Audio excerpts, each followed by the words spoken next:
tumigil ka. Ano man ang ginagawa mo ngayon, tumigil ka.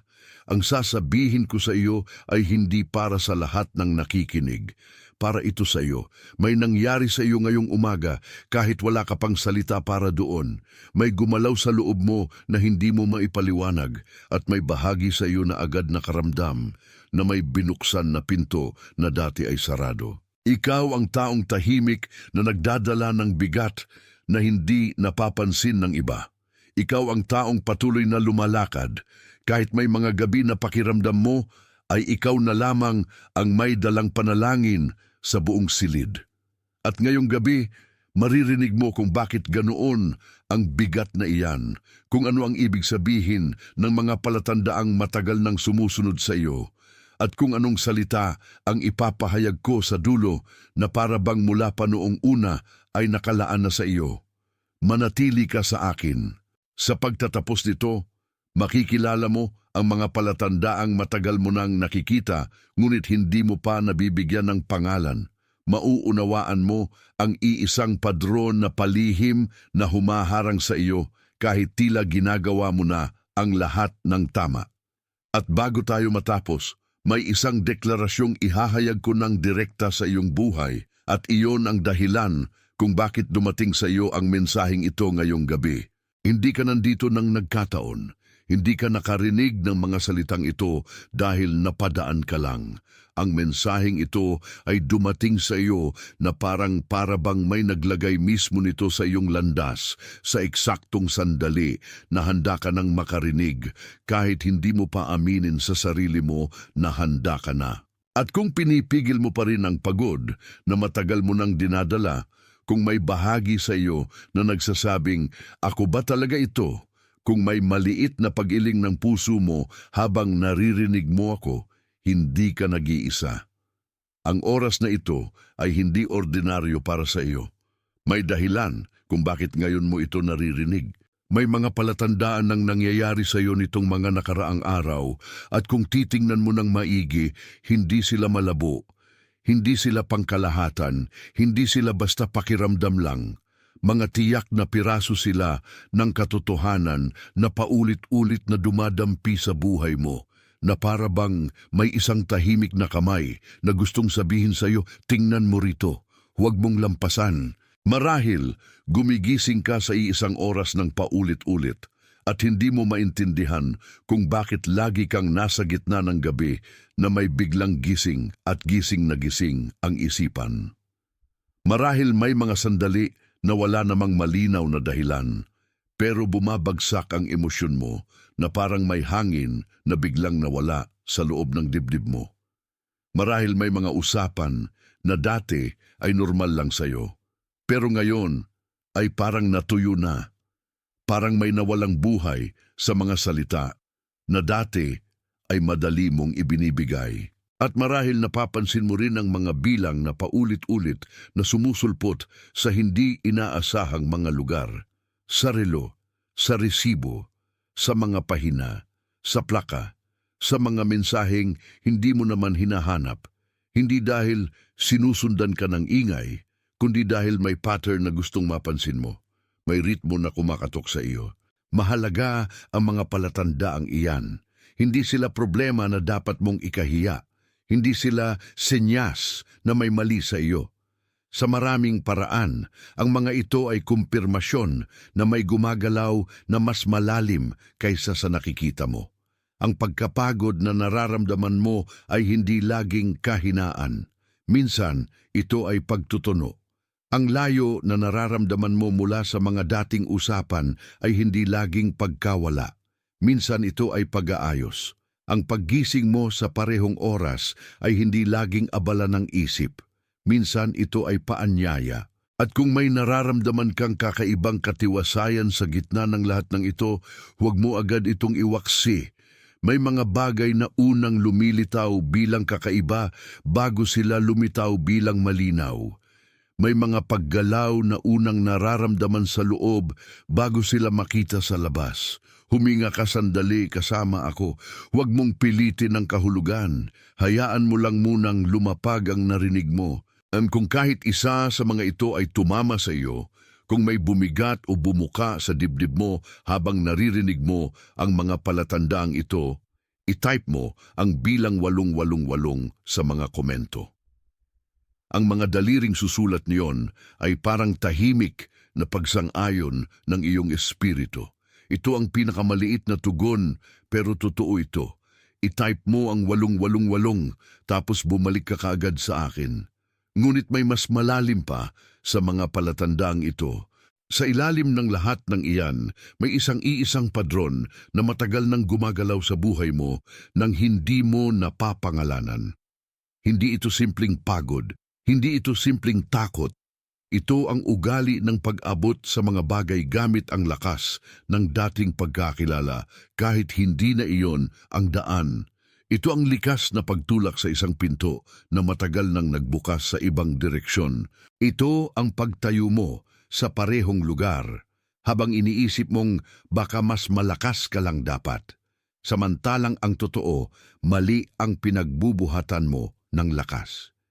Ikaw ay maaaring matagal nang nagiging tapat sa isang paraan na hindi na tumutugma sa kasalukuyan mong tinatahak.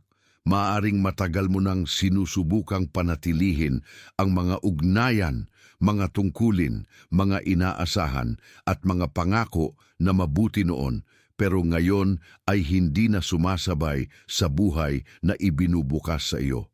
Kaya ka napapagod. Kaya may mga bagay na hindi mo na maitanghal sa loob ng puso mo, kahit minsan ay pinilit mo pa ring gawing tunay. Ang padron ay malinaw. Pinipilit mong buhatin ang isang lumang paraan ng pagiging habang ang iyong loob ay tahimik ng lumilipat. Kaya pakiramdam mo minsan ay may dalawang galaw sa iisang katawan mo. Isang bahagi ang gustong manatili at isang bahagi ang alam nang wala ka na sa dating anyo mo. Isang bahagi ang humahawak sa lumang pintuan at isang bahagi ang nakatanaw na sa liwanag sa kabila. Hindi ito pagkukulang mo. Hindi ito kahinaan ng loob mo. Hindi ito tanda na may mali sa iyong pananampalataya, sa iyong disiplina o sa iyong puso.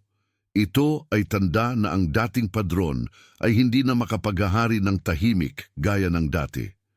Kapag may bumubukang bagong direksyon, ang lumang pagkakabit ay laging nagkikiskisan bago bumitiw. At mahalagang makita mo ang kapalit ng patuloy na pamamalagi sa padron na ito. Unti-unti nitong kinakain ang kapayapaan mo. Unti-unti nitong pinapahina ang kumpiyansa mo sa sarili mong panloob na gabay. Unti-unti nitong pinapaniwala sa iyo na ang hirap ay normal, na ang pagkapiga ay katumbas ng katapatan, na ang laging pagtulak ay kapalit ng pagiging totoo. Pero hindi iyon ang katotohanan. May mga laban na hindi ka tinawag upang ipagpatuloy. May mga pinto na hindi ka tinawag upang kalampagin ng habambuhay. Kaya makinig ka ng mabuti dahil may isa pang mas malalim na pinto sa ibaba nito. Sa ilalim ng padron na iyon, may isang mas matandang puwersa na humubog sa iyo. Para kang isang hardin na matagal nang may ugat na nakatago sa ilalim ng lupa. Ngunit may mga ugat na tinubuan sa anino, hindi sa liwanag. Para kang punong itinanim ng maaga sa lupang hindi naman laging marunong mag-alaga. Ang hitsura mo sa itaas ay maayos pa rin, pero sa ilalim ay may mga hiblang natutong magtiis, magtago, at mabuhay ng hindi umaasang may makakakita. May bahagi sa iyo na dating inihilig sa katahimikan para lamang makaligtas. May bahagi sa iyo na natutong huwag mangailangan ng sobra para hindi mabigo.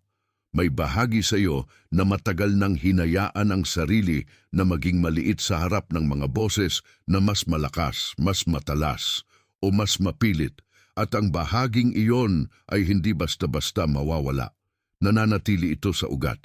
Nananatili ito sa paraan ng pagtingin mo sa sarili mo kapag walang nakatingin. Ang hardin na ito ay hindi tumigil sa pagiging hardin. Ang puno na ito ay hindi tumigil sa pagiging puno. Ngunit may mga panahon na ang ugat ay natutong manahimik ng labis, natutong sumunod sa anino, natutong huwag ilabas ang sarili nitong anyo.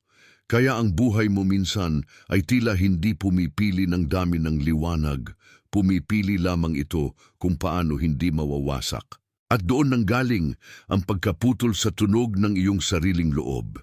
Hindi ito dahil wala kang tinig, hindi ito dahil wala kang ibibigay. Ito ay dahil may panahong ang paligid mo ay mas sanay sa katahimikan mo kaysa sa katotohanan mo.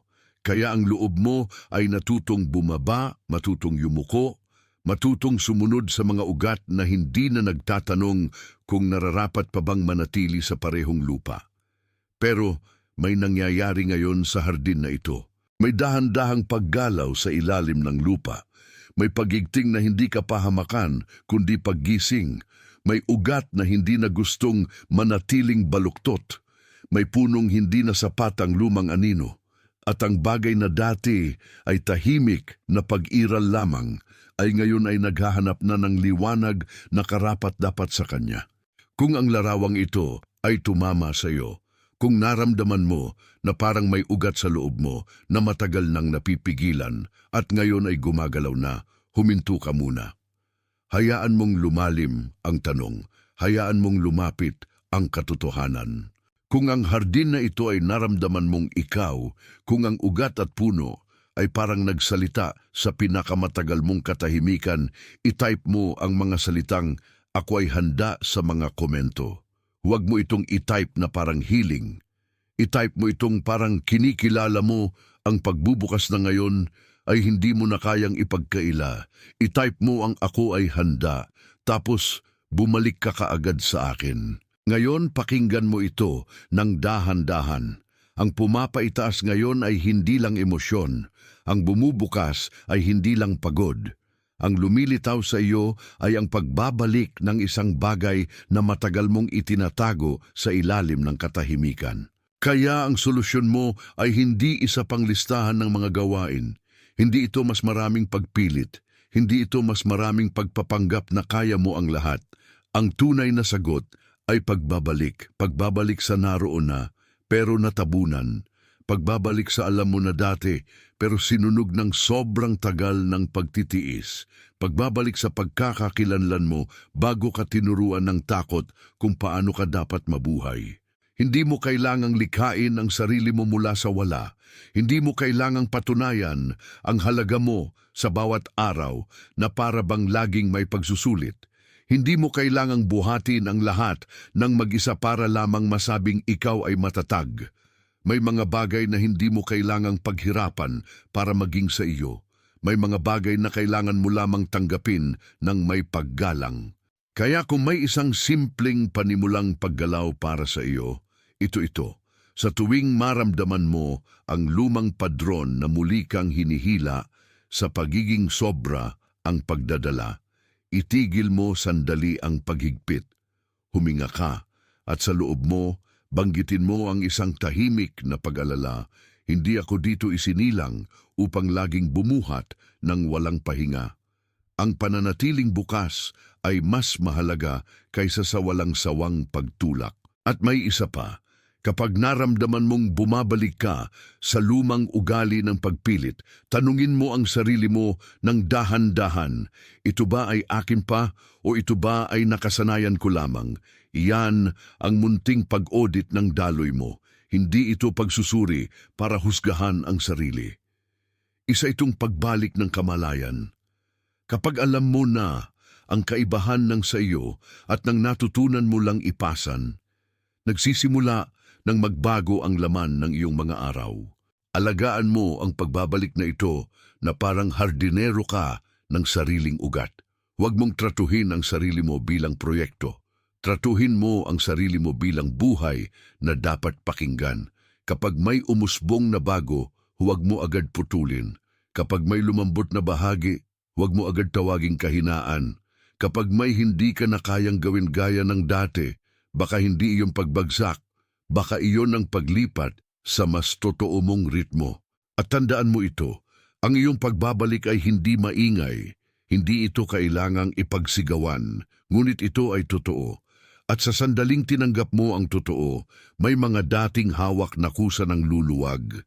Kung nararamdaman mong may lumapag sa iyo ang mensaheng ito, kung may isang bahagi ng puso mo ang tahimik na nagsabi ng, "O kahit wala kang salita," Hayaan mong ang pag-like mo ay maging amen na walang salita. Hindi ito bilang. Hindi ito sukatan. Isa itong pagsang-ayon na tama ang pagkakilala sa iyo ng mensaheng ito. May isang tao ring biglang pumasok sa isip mo habang pinakikinggan mo ito. Marahil ito ay isang taong tahimik ngunit pagod na sa loob. Marahil ito ay isang taong palihim na naghihintay ng pinto na bumukas. Marahil ito ay isang taong matagal nang nagdadala ng mukha ng lakas habang walang nakakaalam kung gaano siya kapos sa pahinga. Ipadala mo sa kanya ang mensaheng ito, hindi bilang payo, bilang paghahatid, gaya ng paghahatid nito sa iyo ngayong gabi, sa tamang oras, sa tamang panahon. Bago ito matapos, itype mo ang mga salitang "Ako ang pinili" sa mga komento. Hindi bilang hiling, hindi bilang pag-asam, bilang kumpirmasyon. Ang kasunduang tahimik na nabubuo sa pagitan ng langit at ng pandinig mo sa mga minutong ito ay hindi basta pansamantala. Ito ang salitang gagamitin mo sa susunod na yugto mo. I-type mo ito ng marahan. Hayaan mong ang mga daliri mo ang sumunod sa sinasabi na ng iyong espiritu. Ikaw ay pinagtitibay. Ikaw ay binubuo. Ikaw ay iniaahon. Ikaw ay hindi na kailangang manatili sa dating anino. Ikaw ay hindi na kailangang magpanggap na maliit upang maging ligtas. Ikaw ay tinatawag na lumakad ng may malinaw na loob kahit tahimik ang paligid. Ngayon, sa buong mundo, sa mga puso na tahimik ding nakikinig at sa mga kaluluwang kagaya mo na nakakatanggap ng parehong pagkilala, may isang hindi maingay na paggising na nagaganap. Hindi ito nakikita ng lahat, pero totoo ito. At dahil totoo ito, hindi ka nag-iisa sa pagtanggap mo nito. Ako ay buo, nakasara na ito. Ikaw ay hindi napunta rito ng walang dahilan. Ang mga salitang ito ay dumating sa iyo na parang huling ilaw sa isang mahabang pasilyo, at ang ilaw na iyon ay hindi ka nililinlang. Pinapakita lamang nito na may pinto sa dulo na matagal mo nang hinihintay. Ikaw ay pinili sa gitna ng pagod na hindi mo na kayang itago. Ikaw ay pinili sa gitna ng mga gabing tahimik mong nilabanan ang takot, sa gitna ng mga araw na nagpatuloy ka kahit ang loob mo ay halos maubos na. Hindi ka tiningnan ng langit at sinabing sapat ang lakas mo. Tiningnan ka nito at sinabing sapat ang iyong katapatan upang mapasok ka sa mas malalim na yugto. May mga sandali na hindi mo maintindihan kung bakit ang puso mo ay tila palaging nakaunat sa isang bagay na hindi mo pa nakikita. May mga sandali na ang panalangin mo ay mas parang paghihingalo kaysa pag-awit. May mga sandali na akala mo ay ikaw ang nahuhuli, gayong ang totoo. Ikaw pala ang matagal nang inihahanda para sa isang pintong hindi binubuksan sa lahat. At ngayon, habang nagbubukas ang mensaheng ito sa iyo, huwag mong isipin na kailangan mong maging iba para tanggapin ito. Hindi. Ang kailangan mo ay kilalanin ang sarili mong pagdating. Kilalanin mo ang sandali kung kailan tumigil ka sa pagtakbo sa lumang anino at nagsimulang marinig ang tinig na matagal nang naghihintay sa ilalim ng lahat ng ingay. Marami kang dinalang bigat na hindi naman nilikha para ipagmalaki, kundi para patunayan na kaya mong mabuhay kahit nasasaktan. Ngunit hindi ka tinawag upang mabuhay lamang sa pagtitiis. Tinawag ka upang mabuhay sa pagkilala. Tinawag ka upang makita ang mga ugat ng pagod, ang pinagmulan ng pangamba at ang tahimik na kamay na matagal nang gumagabay sa iyo mula sa loob. Kaya manatili ka, huwag mong hayaang magmadali ang puso mo. May mga bagay na lumalabas lamang kapag tumigil ang isang tao sa pakikipaglaban sa sarili niyang pag-asa. Kapag iniisip mo ang mga palatandaan, hindi ka nagkakamali. Ang paulit-ulit na paggising mo, ang hindi maipaliwanag na bigat sa dibdib, ang mga taong dating malapit pero ngayon ay parang may pagitan na sa inyong dalawa. Ang mga sitwasyon na dati ay madali pero ngayon ay biglang mabigat. ang mga bilang na tila laging lumalabas sa hindi inaasahang oras, lahat ng iyan ay hindi aksidente. Mga senyas ang mga iyan na may inaayos na mas malalim kaysa sa panlabas mong nakita. Ang pagod na nararamdaman mo ay hindi laging pagkasira. Minsan ito ay pagtatama ng loob. Ang layo sa mga dating usapan ay hindi laging pagkawala. Minsan ito ay paglipat ng pwesto. Ang mga paulit-ulit na tanda ay hindi laging kakaibang ingay. Minsan ito ay tahimik na kumpirmasyon na hindi ka na dapat manatili sa lumang ritmo. Ang gumagalaw sa iyo ay hindi laging bagyo. Minsan ito ay paggising. At sa pagbanggit ko nito baka may bahagi sa iyo na tila napapahinga na. Huwag mong pilitin ang kahulugan. Payagan mong umupo ang katotohanan kung saan ka pinakamatagal na naghihintay. Ang mga palatandaan ay hindi sinadya upang guluhin ka.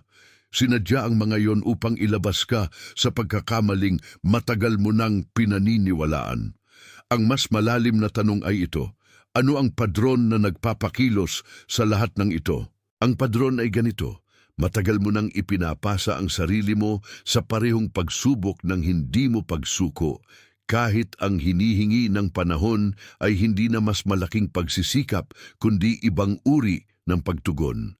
Sanay kang lumapit sa buhay na parang may dapat kang habulin. Sanay kang isipin na kapag hindi mo itinulak, mawawala ang bukas.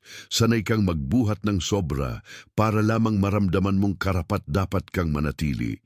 Kaya may pagod na hindi nawawala sa pamamagitan ng pahinga lang, dahil ang ugat nito ay hindi lang katawan. Ito ay pag-uugali ng kaluluwa na matagal nang nagsabi sa sarili, kailangan kong patunayan ang aking lugar. At kapag ang isang tao ay matagal nang nakatira sa ganoong paniniwala, kahit ang biyaya ay minsan ginagawang trabaho, kahit ang bukas ay minsan ginagawang pagsusulit, hindi mo ito sinadya ng masama, hindi ka nagkulang. Natuto ka lamang sa isang paraan ng pagharap sa buhay na nagsilbi noon, pero ngayon ay hindi na sapat. Iyon ang dahilan kung bakit kahit ginagawa mo na ang lahat, parang may isang bahagi pa ring hindi umaabot sa kapahingahan. May lumang utos sa loob mo na laging nagsasabing, kumilos ka pa, kumapit ka pa, gumawa ka pa. Ngunit ang tinig na iyon ay hindi na ang katotohanan mo. Isa lamang itong alaala ng kung paano ka nakaligtas dati. At kung titingnan mo ng mas tapat, mapapansin mo na ang padron na ito ay may kasamang lihim na takot. Takot na kapag bumitaw ka, mawawala ka. Takot na kapag tumigil ka, hindi ka mapapansin. Takot na kapag hindi ka naging sapat na mabilis, may ibang makakakuha ng para sa'yo. Kaya ang puso mo ay natutong manira ng sarili nitong katahimikan para lamang manatiling nakabantay. Ngunit hindi ka tinawag upang mabuhay sa bantay, tinawag ka upang mabuhay sa tiwala. Ngayon, narito ang mas malalim pang larawan at huwag mong kalimutan ito. Ang buhay mo ay parang isang hardin na matagal nang may ugat na naghahanap ng liwanag. Sa ibabaw, may anyo pa rin ng buhay, ngunit sa ilalim, may mga hibla na matagal nang hindi nakatikim ng sapat na araw. May mga bahagi ng lupa na matagal nang hindi nadiligan ng tunay na pagtanggap, kaya ang ilang ugat ay natutong yumuko, natutong gumapang sa anino, natutong mamuhay nang hindi humihinga ng buo. Ang harding ito ay hindi kailanman tumigil sa pagiging hardin, ngunit may panahon na itinuro rito na ang katahimikan ay kaligtasan, na ang pagliit ay proteksyon, na ang hindi paglabas ng buong kulay ay mas ligtas kaysa sa pagtanggap ng matinding liwanag. Kaya ang ugat ay natutong manatili sa ilalim, kaya ang puno ay natutong huwag yumabong ng labis. Kaya ang buhay mo ay minsang naging magalang sa lahat maliban sa sarili nitong tawag. At doon nagsimula ang pagkaputol ng daloy. Hindi dahil wala kang tinig, kundi dahil may mga panahong mas pinili mong mabuhay kaysa marinig. Hindi dahil walang ibinigay sa iyo, kundi dahil mas matagal kang tinuruan na umayon kaysa umusbong. Ang ugat ng hardin ay hindi nasira, ito ay naituro lamang na magtago. Ngunit ang itinatago ay hindi nawawala, naghihintay lamang ito ng sapat na liwanag. Ngayon, ang liwanag na iyon ay dumarating sa iyo sa anyo ng pagkilala. Ang dating tahimik na bahagi mo ay hindi na nananatiling tahimik. Ang dating nakayukong laman ng buhay mo ay unti-unting tumitingin pataas. At habang ginagawa mo yon, napapansin mo na ang dating kailangan mong ipilit ay nagsisimula ng hindi na ganoon kabigat. Hindi dahil naging madali ang lahat, kundi dahil may gumagalaw ng iba sa ilalim ng lupa. Kung ang larawang ito ay tumama sa iyo, kung naramdaman mo na parabang ang ugat na iyon ay may pangalan at ang pangalang iyon ay ikaw, huminto ka muna. Hayaan mong lumalim pa ang pagkilala. Huwag mong sayangin ang sandaling ito sa pagdududa sa mismong bagay na matagal mo nang hinihintay. Kung ang hardin na iyon ay ikaw, kung ang ugat na nakatago at ang punong naghintay ay parang sumalamin sa pinakamatagal mong katahimikan, itype mo ang mga salitang ako ay naririto sa mga komento. Hindi bilang pakiusap, bilang katunayan. Bilang tahimik na pag-amin na ang dating nawawala sa sarili ay ngayon ay nagsisimula ng bumalik. I-type mo ang ako ay naririto, tapos bumalik ka kaagad sa akin. Dahil mula rito, may nangyayari ng iba.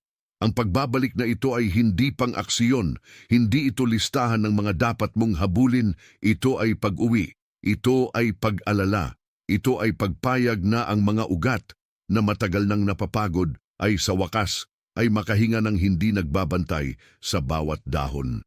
Hindi mo kailangang gawing mas malakas ang sarili mo para maging karapat-dapat sa biyaya. Hindi mo kailangang itaas ang boses mo para mapansin ng kalooban ang laman ng puso mo. Hindi mo kailangang itulak ng tuloy-tuloy para lang masabing gumagalaw ka. May mga bagay na hindi mo kailangang buhatin para maging iyo. May mga biyayang ang tanging hinihingi ay pagpayag na tanggapin. Kaya magsimula ka sa tahimik na paraan ng pagbalik.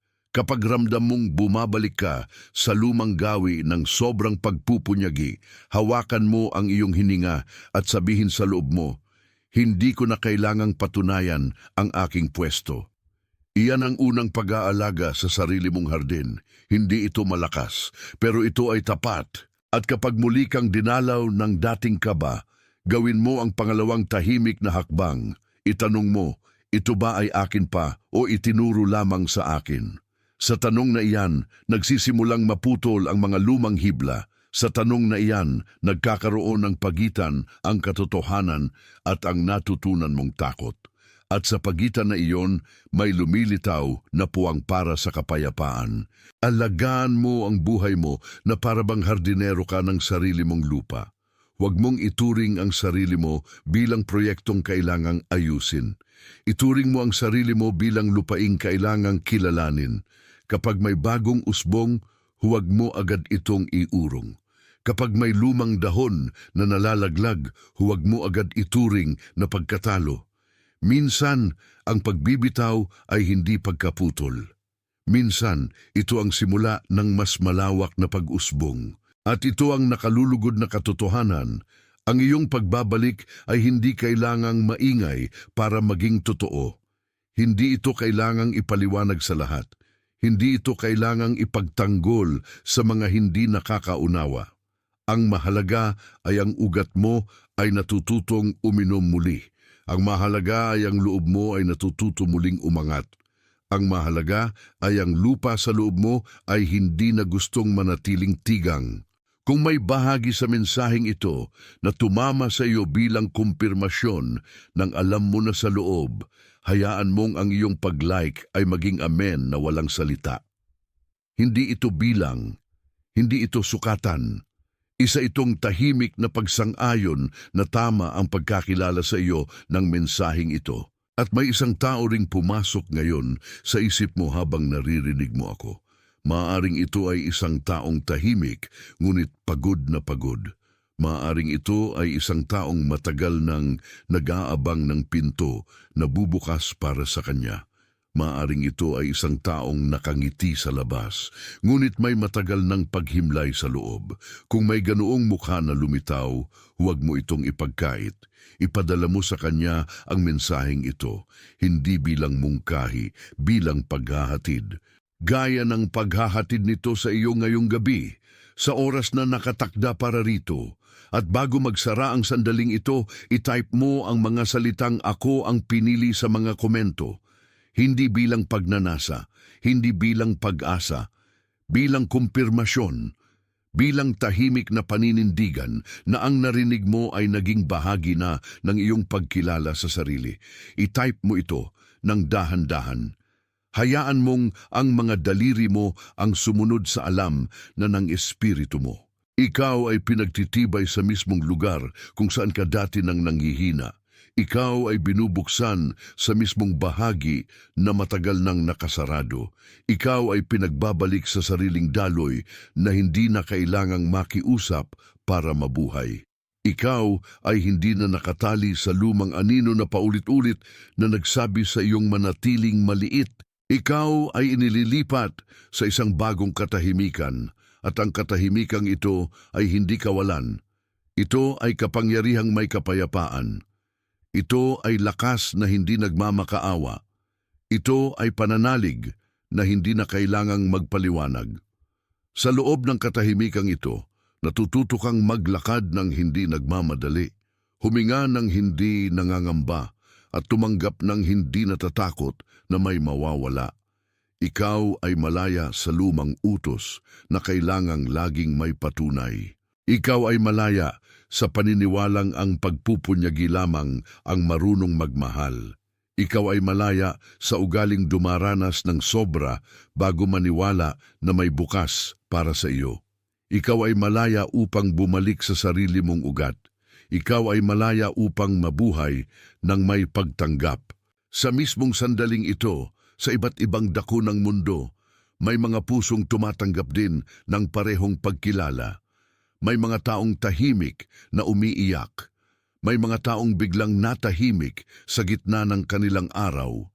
May mga taong nakaramdam ng parehong pag-usad na naramdaman mo. Hindi mo ito kinakailangang ipaliwanag sa lahat, ngunit totoo na may mas malawak na paggising na nagaganap kaysa sa nakikita ng mata.